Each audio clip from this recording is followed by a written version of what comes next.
перевороты, они связаны с должностью президента и больше ничего особенного. А почему? Ну, президент, во-первых, по факту, по Конституции, он у нас вот, получается так, что он неподотчетен и бесконтролен.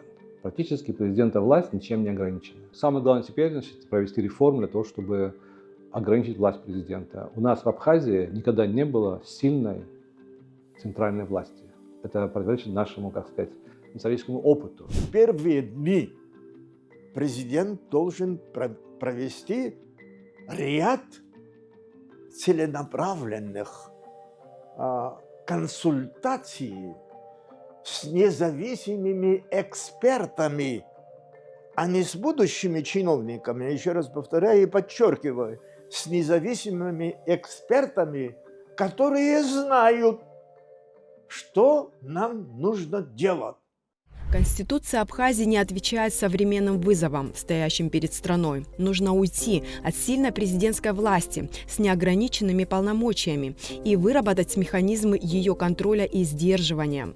В противном случае политические кризисы будут повторяться. Это очевидно, особенно на фоне того, как проходит нынешняя президентская кампания, когда градус противостояния растет с приближением дня голосования. Абхазия – небольшое государство, но республике требуется все то, что нужно и для большого государства, рассуждает директор Центра стратегических исследований при президенте Вячеслав Чирикба. И далее. Абхазии пора отказаться от иждивенческой психологии и двигаться по пути реформ. При этом народ должен ответственно подходить к выбору тех, кто принимает решения. Выбирать нужно не из числа политически лояльных людей или родства, а из среды образованных, ответственных управленцев. Нужна команда профессионалов, говорит ученый. Коррумпированную и малоэффективную систему необходимо менять. Произошла такая трансформация, определенное смещение интереса власти, властной структуры, властных людей, кто у власти находится, от изменения целеполагания. От строительства государства независимого, да? Независимо во всех отношениях. Слово «независимо», оно значимо в этом отношении.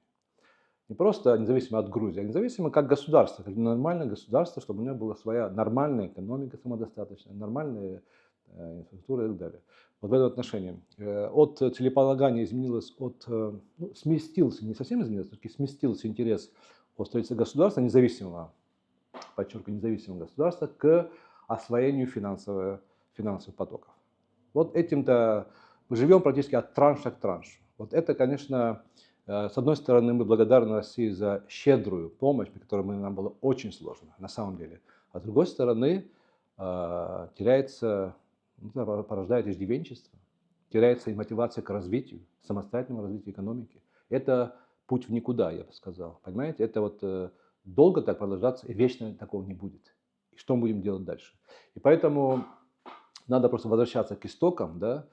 Вот у нас идеократия, Абхазия создалась как идеологический конструкт государства, целью которого является сохранение абхазского этноса, его языка, культуры, народа и многонационального народа, естественно.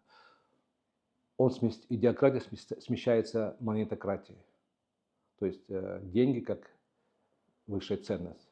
Вот этот процесс не только в Абхазии происходит, он везде происходит. Тем не менее, это меняет сущность все-таки нашего государства. Очень важно в этом отношении понятие элиты, политической элиты. Она определяет, это небольшой пул людей, меньшинство, но она определяет развитие государства на многие годы вперед.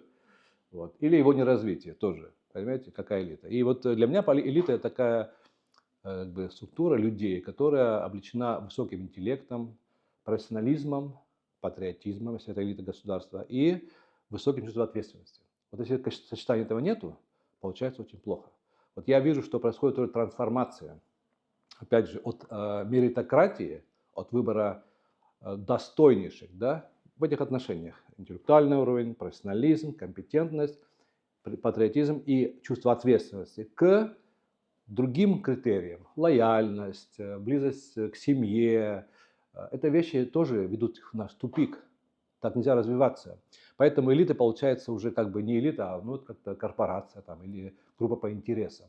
Это тоже заметно в Абхазии, хотя маленькое общество. Какими должны быть первые шаги нового президента? По словам руководителя Центра социально-экономических исследований Олега Доменя, в первую очередь глава государства должен провести расширенное заседание с участием независимых экспертов, у которых есть знания, опыт, навыки. Необходимо определить, какие направления требуют незамедлительного решения. В первые дни президент должен провести ряд целенаправленных консультаций с независимыми экспертами, а не с будущими чиновниками, еще раз повторяю и подчеркиваю, с независимыми экспертами, которые знают, что нам нужно делать. Такие консультации он должен провести с повесткой дня. Не просто собрать и пообщаться, поговорить, и похлопать по плечам, разойтись и пожелать друг другу и так далее, и так далее. Это не церемония, это рабочая встреча. Здесь должна быть сформулирована уже повестка дня. Что нам делать завтра? Все сразу решить он не сможет. Значит, то, с чего он начинает, это начало должно иметь продолжение. Значит, президенту придется продумывать, думать серьезно, глубоко и широко. Он может не обладает в личностном плане такими способностями, но он имеет возможность приобрести такие способности. Возможность какого рода? Он должен, опять-таки, повторяю, значит, консультироваться с людьми, опытными в государственных делах. С чиновниками, конечно, он работает вместе, это его люди, он формирует, но у них вырабатывается сразу другая психология. Психология такого рода направлена на то, чтобы понравиться руководителю. И он может незаметно для себя подводить его. А вот независимый эксперт, специалист, у него таких настроений нет у него. Для него истина дороже всего остального. Значит, он может президенту дать, скажем, информацию такую. Значит, другое дело президент, как это использует. Но его дело передать ему информацию. Россия заинтересована, чтобы абхазский проект был успешным, отметил Олег Доменя. Абхазии необходимо развиваться в тесном взаимодействии со стратегическим союзником. Когда мы говорим о том, что предстоит будущему президенту, или что предстоит нашему обществу, я прежде всего сошлюсь на российский пример. Россия для нас это партнер союзнический и очень важный фактор в жизни нашего общества. Вне российского контекста я перспективы Абхазии не вижу. Президентами не рождаются, ими становятся.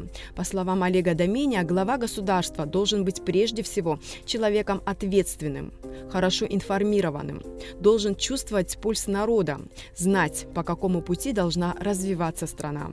Российский лидер, он общается не только с чиновниками, с представителями науки, литературы, культуры, музыки, живописи.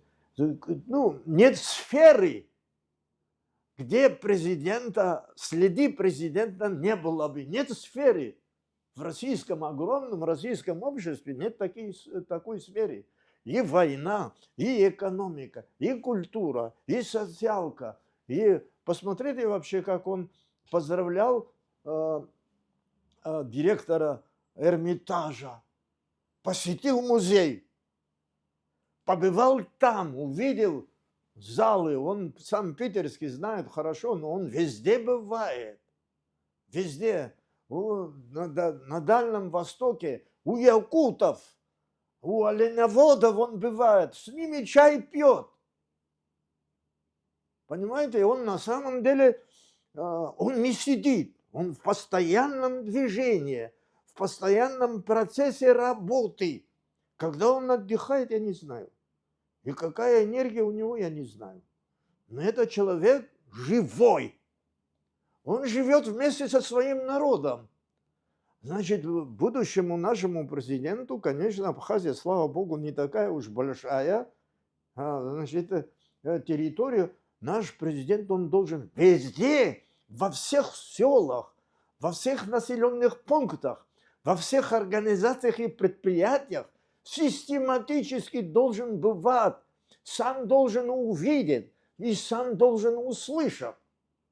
Не только, что ему говорят эксперты, он сам должен развиваться вместе с своим народом, и вместе с своим народом он должен решать задачи, которые перед ними стоят. После ноябрьских событий, когда под давлением оппозиции ушел в отставку президент Аслан Бжаня, звучали призывы отложить внеочередные выборы, создать антикризисное правительство, провести реформы и с этим идти на выборы.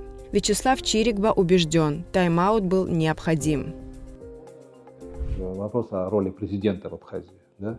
Вот это, конечно, сейчас, вот так сложилось через 30 лет, сейчас это главная проблема политической системы. Она его трясет постоянно, эти перевороты, они связаны с должностью президента и больше ничего особенного. А почему? Ну, президент, во-первых, по факту, по Конституции, он у нас вот, получается так, что он и бесконтролен. Практически президента власть ничем не ограничена. Хотя есть какие-то там оговорки есть, но они у нас не работают, никогда они не применяли в жизни.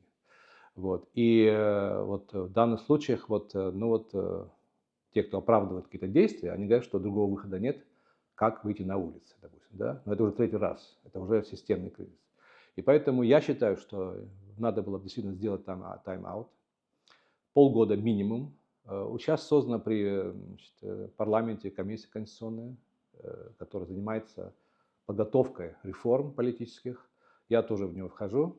Вот. И там есть люди, которые имеют свои проекты. Вот. И мой проект там есть, и ряд других интересных проектов. Они похожи в чем-то. Но самое главное теперь, значит, провести реформы для того, чтобы ограничить власть президента. У нас в Абхазии никогда не было сильной центральной власти. Это противоречит нашему, как сказать, историческому опыту, менталитету, понимаете? А она у нас есть, по сути. И поэтому вот это возникает диссонанс когнитивный между опытом нашим менталитетом и властью одного человека, который практически решает судьбу нашего народа. Вот. Но она и, кроме того, решает часто, как мы видим, непрозрачно, да, без обсуждения с обществом. Тоже, слушайте, человек один решает за все весь народ. Это несправедливо, это так не должно быть. Первым делом конституционная реформа, которая главная цель – это ограничить роль президента. Это, я считаю, главная цель. Распределение, чтобы президент был главой государства, а премьер-министр главой правительства, чтобы была уже разные функции у них были. Одни такие представительские, другие более такие, как сказать, технические, экономические. И роль парламента повысить. Не просто, чтобы он одобрял технику, но все-таки, чтобы он мог выражать недоверие, там, скажем, да, либо президенту, либо премьеру, либо там, министрам, и влиять на вот, ход действий. Иначе получается, что парламент как бы займется своими делами, президент своими делами и так далее. То есть нужно, чтобы это все было как один оркестр, да? Чтобы это все работало на одну цель, все ветви власти. Потом реформа судебной власти тоже там необходимо сделать, потому что у нас президент представляет судью, да? Все-таки это создает зависимость от президента, правда же? Поэтому здесь тоже надо решить, чтобы не президент, а кто-то другой представлял, может, коллегия представляла судью и так далее. То есть здесь нужно много вещей, которые нужно изменить. Много лет в Абхазии идет борьба между двумя политическими силами, периодически выходящая за рамки правового поля. Общество поделено по принципу симпатии и антипатии к конкретным личностям. Там же нет разницы в идеологиях. Идеология у них одна, абхазская, да, допустим. Там все внутренняя политика, внешняя, а для них это одно и то же. Нет разницы. А что же их объединяет, что разделяет, вернее, народ? Вот интересы, связанные с другими вещами. То есть не духовными, не, как сказать, идеалистическими, да, создание государства, культуры развития, языка и так далее, а все-таки более земные, приземленные цели. И поэтому это тоже принижает вот ценность Абхазии, да, для моих глазах, как вот такого идеологического конструкта, который создан для создания, для сохранения и развития народа, этноса. Государству надо заняться партийным строительством. В конце концов, запрос на третью силу уже назрел. При этом нужен анализ, почему представители так называемой третьей силы, участвовавшие в президентской гонке, показали невысокие результаты по итогам первого тура. Возможно, с их стороны не хватило активной вовлеченности в политическую борьбу задолго до выборов. Ну и, конечно, ресурсов. Когда говорят люди так, ну, абстрактно, говорят, все они надоели, или, допустим, мы никому не верим. Но кому-то надо верить, мы должны государством управлять. Вот третья сила, как бы, да. К сожалению, вот даже выборы показали, что не то, на что рассчитывали, в принципе, да, или те, кто вот думали о том, что они могут быть третьей силой. Я сам удивлен такими показателями. Вот. Это, конечно, и результат и административного ресурса, естественно, и каких-то вот, ну, какой-то умелой или неумелой пропаганды, скажем, да, здесь много факторов. И тем не менее, видимо, настолько большой ресурс у них оказался, убеждения, как у других вот их как бы, ну, оппонентов, допустим. Поэтому, к сожалению, мы видим такую... Это может измениться на самом деле. Это все меняется, все, акценты меняются. Пока общество не оказалось готовым к третьей силе, которая не является приверженцем ни тех, ни других. Пока вот мы к этому не готовы. Так показали эти выборы. У нас нет, видите, действующих политических партий, где формируются будущие политики. У нас нет. Значит, государство должно позаботиться создать хотя бы одну. В Китае одна партия. Им вторая партия не нужна. Но у нас хоть две партии, довести до 2 партий. Но чтобы эти партии были настоящими. Не просто формально существует политическая организация.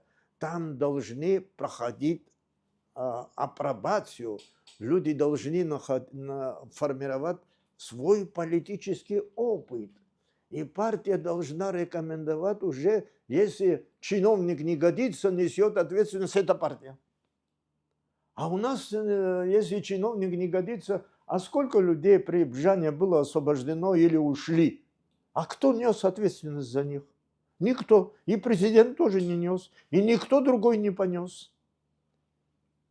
Значит, у нас пока, еще раз хочу подчеркнуть, мы, к великому сожалению, не готовы сегодня еще организовать эффективно действующее государство.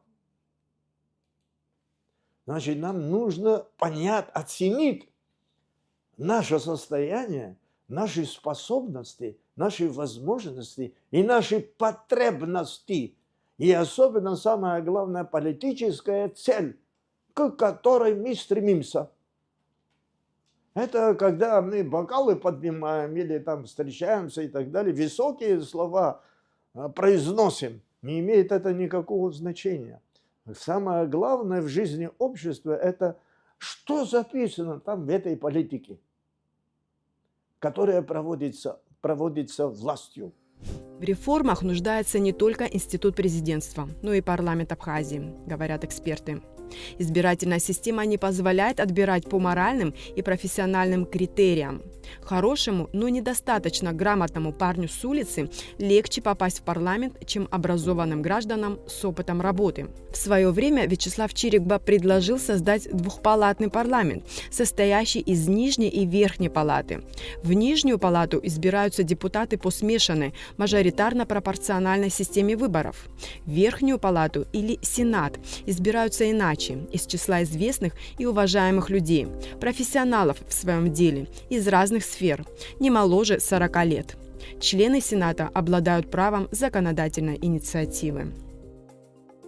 Я когда свою программу представлял вот недавно на комиссии конституционной, некоторые смеялись.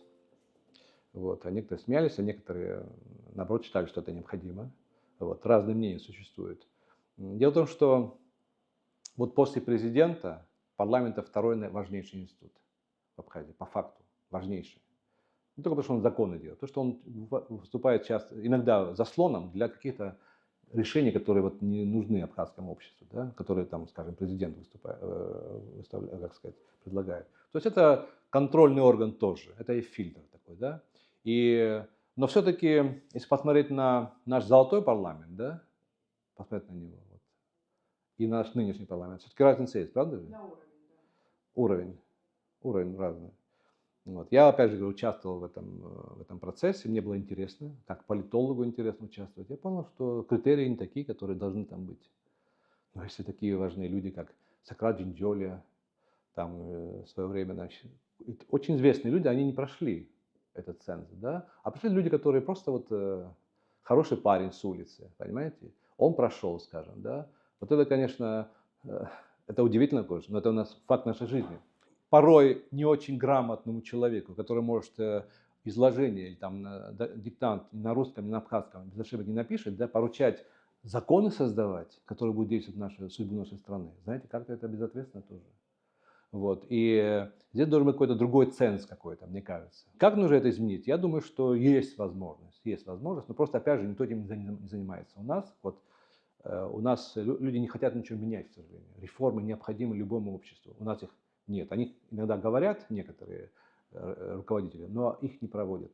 Вот там тоже необходимо поменять принципы составления нашего депутатского корпуса. И вот почему я пришел к идее о том, что она не только моя идея, это люди, разные люди высказывают такие идеи, для того, чтобы был все-таки некоторый сенат. Вот, допустим, мы все вот такой же консенсус, что необходима смешанная система, да, пропорциональная мажоритарная система, чтобы выбирались не только по мажоритарному принципу, но и по партийным спискам. Это очень важно, чтобы наше общество было более, так сказать, представлено. Вот, допустим, у нас нет ни одного русского в этом парламенте. Это нехорошо, это плохо. Однако вот в обычных условиях ему трудно будет, имея такие ресурсы, правда же, выиграть выборы. Очень трудно. И поэтому вот наши партийные списки могут по-другому своих представителей формировать, вот, уже по этническим каким-то соображениям, каким-то гендерным, скажем, женщин, чтобы больше в парламенте и так далее. Вот. Там больше свободы, больше, как сказать, представительства народа. Но вот кроме этого, это для нижней палаты. А вот верхняя палата должна была выбираться по другому принципу, я считаю.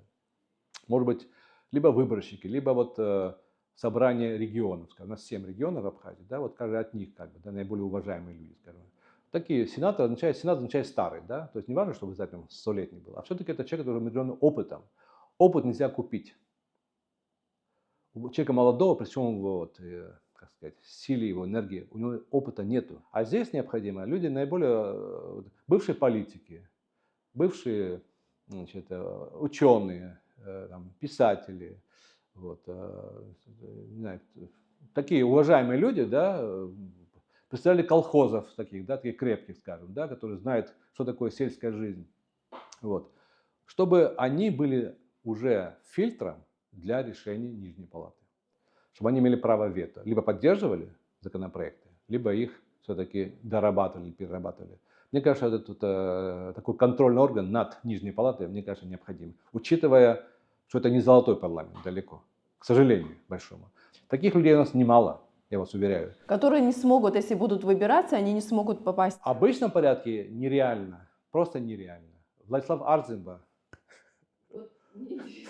Избрали бы его сейчас. Вопрос. В России двухпалатный парламент. В США двухпалатный. Во всех странах, во многих странах, а в Абхазии что это такое? Что такого страшного здесь? Двухпалата. Ничего страшного. Я предлагал, скажем, сделать в нижней палате 29 человек, а в верхней 11 человек. Это не сильно усилит бюджетную такую нагрузку на этот. И тем не менее, ведь сложные структуры могут хорошо работать. Избирательная система, которая у нас есть, она, кстати говоря, есть там нечто полезное тоже. Она показала свою опасность и непригодность. Это означает, что мы уже должны оценить это, что это опасно. Избирательная система, по которой мы избираем, это опасно. Стало быть, нужно создавать другую систему. Значит, это опыт. Этот опыт получает нас, что он не годится, он опасен. Значит, нужно совершенствовать. Вы, когда, скажем, не дай бог, но заболели, вы же принимаете меры, чтобы избавиться от этого заболевания. И более того, заболевание получает вас, чтобы вновь не заболели. Какие меры вам нужно будет принимать? Коль скоро эта практика в избирательной системе оказалась непригодной, а почему же мы ее дальше продолжаем? Нужны системные преобразования, расписанные в государственной программе развития общества, говорит Олег Доменя. Структура управления, кто будет выполнять программу, все должно быть указано в этом документе. Не подготовив фундамент, мы пытаемся строить дом, в котором собираемся жить. Значит, в первую очередь для того, чтобы изменить законодательство, изменить Конституцию, сделать их эффективнее, для этого в первую очередь необходимо иметь, еще раз повторяю, внутреннюю государственную политику. Разработать и проводить эту политику. А что значит внутренняя государственная политика? Для этого государство должно иметь стратегическую программу социально-экономического развития общества. Без этой программы, целенаправленной программы, политика, это будет абстракцией. Она не может быть эффективной. Политика – это инструмент для выполнения вот этой государственной стратегической программы развития общества. Значит, у нас такой программы нет. Мы, правда, в свое время разработали, но сам факт того, что бывшая вот такая программа, разработанная программа и принятая властью, она по заказу власти разрабатывалась, и принятая властью, значит, она не выполнялась. Она вообще забыта. Это была пустая трата времени и энергии, потому что власти не могли по этой программе работать. Они не были способны.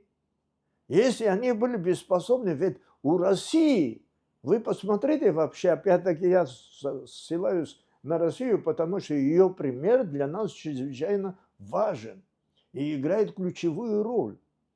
Значит, у России есть государственная программа развития по освоению космоса на 10 лет до 1935 года. Значит, а теперь, если по освоению есть стратегическая программа развития и соответствующая политика проводится, соответствующие структуры работают по реализации этой программы. А у нас есть структуры, которые имеются в нашем государстве, работают по реализации какой программы у них? Такой программы в нашем обществе в послевоенный период не было. Ученых тревожат современные тенденции, когда власть воспринимается не как возможность участвовать в сохранении и строительстве государства, а прежде всего как инструмент быстрого обогащения. И, как результат, у молодого поколения отсутствуют моральные ориентиры. У нас огромные проблемы с языком, огромные проблемы с демографией. Их надо решать. Решать надо государству. Никто, кроме нас, их не решит. И поэтому вот этих целей я уже особенно не вижу, честно говоря, в интересах нашей элиты. На первое место выходит экономика. Экономика – это же не цель, это условие для развития, правда же? Но одно подмещает собой вот эти все, потому что посмотрите, дебаты, что у нас были. В основном экономики. Вот вы сделали, вы не сделали, вы подписали, не подписали. Вот. А о основных целях абхазского государства – это сохранение народа, нации, сохранение языка, культуры. Слово «абсура» один раз прозвучало вообще. То есть оно уже не было такой ценностью, понимаете, для нашей элиты. И поэтому вот эти вещи, они для меня вот все-таки тревожные. Куда мы идем и какие тенденции. Все-таки не очень благоприятные, мне кажется. От идиократии к монетократии. Безответственный капитализм, хищнический, он для Абхазии губителен, он ее погубит. Нужен капитализм социальный, направленный на развитие общества, экономики, людей, культуры, а не просто на извлечение прибыли.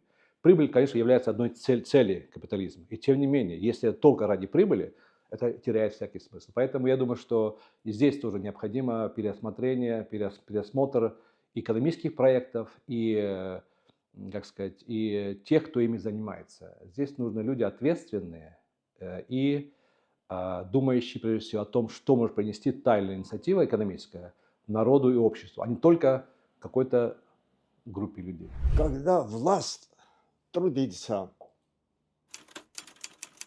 в интересах народа,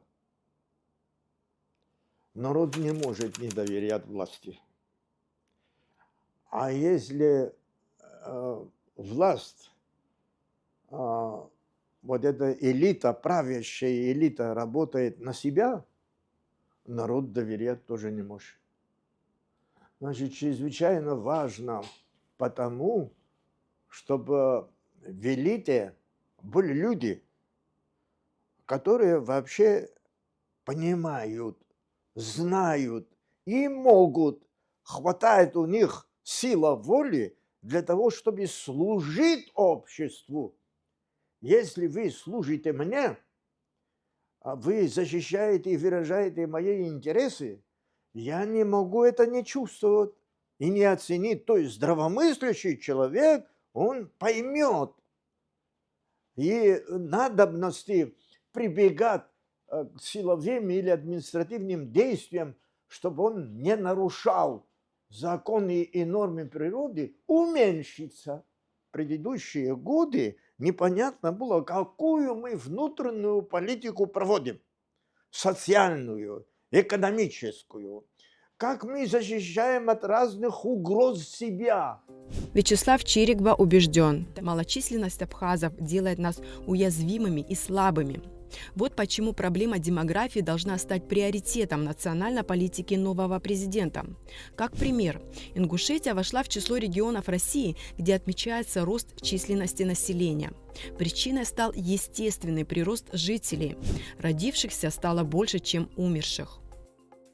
Стратегическое в плане нации, в плане государственной нации, это, конечно, решение проблемы демографии. Она у нас на очень плохой ситуации. Ведь мы всегда останемся слабыми и зависимыми, если нас будет так очень мало. Вот я хочу привести пример. Вот такой народ есть, ингуши на Северном Кавказе. Братский народ, родственный народ по языку, культурно. две цифры, 26 год. Ингушей было в Ингушетии 69 тысяч человек. Абхазов было в это время 56 тысяч человек. Похоже, да, цифра? Сколько ингушей сейчас и абхазов сейчас? Абхазов около 120 тысяч, и то цифры такие, не все им верят. А ингушей 517 тысяч, 500 000. Что они сделали? Я не знаю, что они сделали, но это то, чем должно заниматься наше государство. Демографическая безопасность. Есть закон в Беларуси, скажем, и в других странах есть по демографии. Россия занимается очень сильно этой проблемой, потому что там тоже огромные проблемы демографические. Абхазия вопросом не занимается. А это суть нашего вообще выживания. Если нас будет так же мало, у нас шансов мало, чтобы выжить. Удержать ситуацию в стране очень мало шансов, имея такой международный контекст. Ситуация с государственным абхазским языком ухудшается, констатирует Вячеслав Чирикба, он исчезает на глазах. Это вопрос государственной важности, который также должен решать следующий президент. Я не знаю страну, у которой бы была проблема сохранения государственного языка. Таких стран не существует, кроме Абхазии. Это одна страна в мире, которая проблема сохранения государственного языка, который в Конституции государственный, а по сути он вымирающий язык, можно сказать. Вот. И молодежь, в школу зайдите, пожалуйста, увидите, сколько человек там знает абхазский язык. В Пицунде школа, новая школа, новый класс, вот мне рассказывал директор школы. Абхазская школа, первый класс пришли дети, весь класс, никто не знал абхазского языка. Язык исчезает на глазах. Как лингвист я говорю, что это может очень быстро уйти. Как лингвист я говорю, что такие вещи происходят очень быстро, если не будет механизмов сдерживания. У нас их нет. И, к сожалению, наши власти, и я говорю как ответственно, этим вопросом не занимаются вообще, а слово вообще не занимается.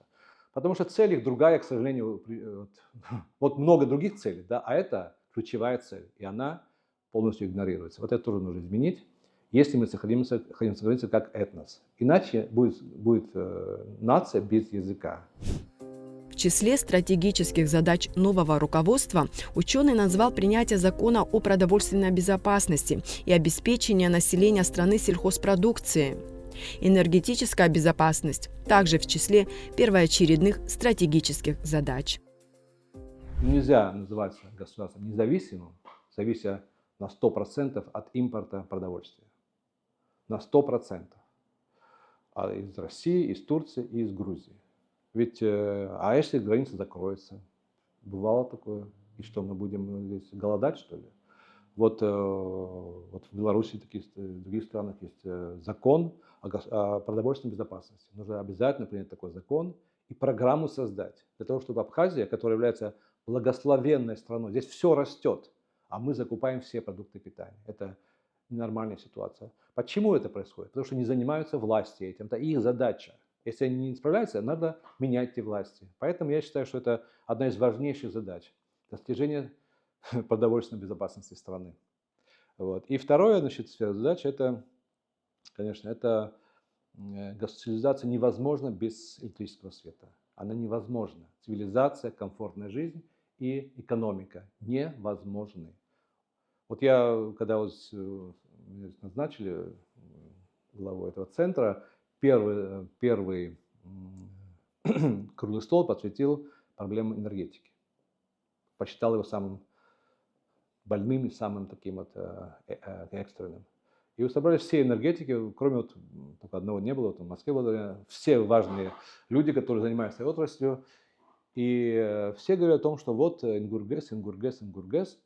Я спросил, а если Ингургес закроется, что мы будем делать? Наступила тишина. То есть плана Б у нас нет. Ингургес управляется страной, которая хочет нас практически уничтожить. Ну, не народ, естественно, но как государство. И мы зависим на 100% от этой страны. Неужели это не является стимулом создания плана Б? В Абхазии до войны было 25 электростанций, гидроэлектростанций. Сейчас несколько осталось, и то они в частных руках. Это стратегический актив. Его нельзя отдавать капиталистам в частные руки. Нужно, чтобы он приносил свет школе, больнице, району хотя бы, чтобы они были независимы хотя бы от этого. Но, к сожалению, опять же, нет такой политики. Вот вы помните, что наши какие-то бизнесмены предлагали восстановить эти перепадные станции, да? Бизнесмены, неужели государство не может им заняться? Это просто абсурд. Нет мотивации. Почему? Вот это уровень ответственности. Уровень ответственности наших чиновников, которые призваны заниматься важнейшими стратегическими целями государства. Без энергетической безопасности у нас не будет цивилизации, не будет экономики. Однако она у нас находится в состоянии коллапса. И причем это шло постепенно, правда же? Если бы каждый год вот после 2008 года, да, вкладывали энергетику хотя бы по 500 миллиарда рублей, сейчас такой ситуации не было бы. Однако вообще не вкладывали ничего, кроме как экстренных случаев. Вот достигли коллапса. Государство должно не скупиться на образование, говорит ученый. Была идея открыть в Абхазии лицей для одаренных детей. Денег на реализацию этого проекта не нашлось. Адар Чамба, такой наш деятель культуры, еще давно уже предлагал идею создания такого лицея, где воспитывалась бы, ну, можно сказать, элита государства, там языки были, значит, углубленное развитие вот таких вещей, которые, ну, наиболее одаренных детей со всех районов, чтобы это было такое место, где формировалась абхазская национальная элита. Имею в виду абхазская в плане вот нашего государства, да, включая абхазов, и армян, и русских, и гальцев, всех туда включаю. Опять ответ: нет денег на это.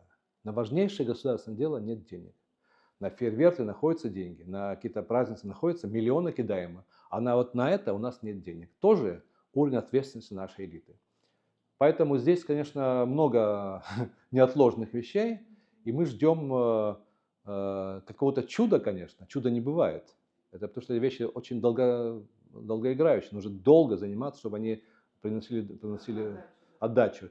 Но ими заниматься надо, потому что откладывать на другие поколения, но это просто безответственно совершенно. Если посмотреть на уровень ответственности наших первых руководителей, да, вот, и сейчас, ну, небо и земля. Посмотрите вот на глаза Владислава Арземба, вот на его взгляд, посмотрите, и сравните с взглядом других его последователей, то есть, вернее, других, тех, кто за ним пришли. Он смотрит в космос. И если бы он в космос не смотрел бы, он не создал бы абхазское государство. В каком направлении будет развиваться страна с новым президентом, время покажет, но без общественного согласия по ключевым вопросам будет сложно двигаться вперед. Надо бы начинать именно с этого.